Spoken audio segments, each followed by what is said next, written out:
Dahil sa kanta ni Carla, Kalingap Rab may naalala. Sino kaya ito mga Kalingap? Yan ay atin nang malalaman mamaya mga Kalingap. Magandang araw sa inyong lahat mga Kalingap, sanay hindi nyo po makalimutan na mag-like sa video na ito. At paunawa tapusin muna ang kabuuhan ng video na ito mga Kalingap at para malaman ang nilalaman nito.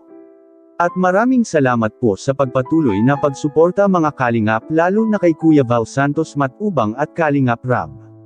Muling nagpakilig na naman ang Jam Carl mga Kalingap sa kanilang episode kagabi.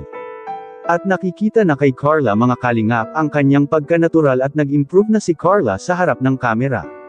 Dahil sa hindi na ito nahihiya at nakakasabay na ito sa mga K-boys at lalo na kay Kuya Jomar mga Kalingap.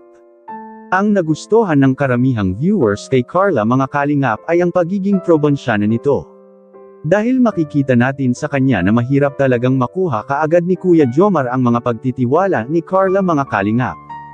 Dahil sa nasabi niya kagabi ni Kuya Jomar ng harap-harapan mga Kalingap na akala ni Carla ay ang mga ginagawa ni Kuya Jomar kay Carla ngayon ay isang biro lang. Kaya ngayon nalilinawan na ang lahat nating taga-subaybay na ang panliligaw ngayon ni Kuya Jomar kay Carla mga Kalingap ay seryoso talaga siya na itutuloy ito. At kahit paanya gaano pa ito katagal na makuha ni Kuya Jomar ang pagmamahal ni Carla ay handaan niya siyang maghintay mga Kalingap.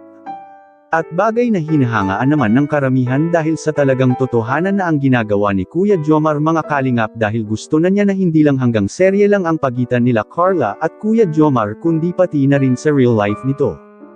Ang isa sa mga hiniling ng karamihang viewers para kay Kuya Jomar mga Kalingap na sana ay hindi anya niya paasahin si Carla at hindi sana anya niya itong sasaktan mga Kalingap dahil sa isa rin ito sa dahilan ni Carla kaya siya hindi basta-basta magtitiwala sa isang tao dahil sa kinikilala muna niya ang isang tao bago siya pumasok sa isang bagay mga Kalingap.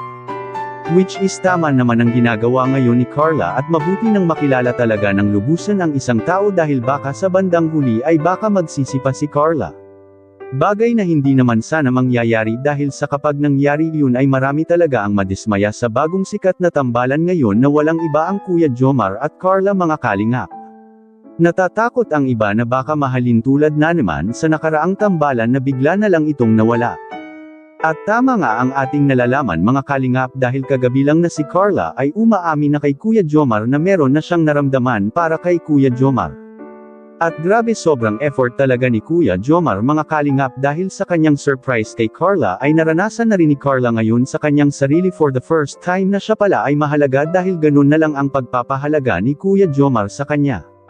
At sigurado akong hindi na magtatagal ang Jam Carl mga Kalingap kung patuloy lang na ipadama ni Kuya Jomar na mahalaga si Carla para sa kanya.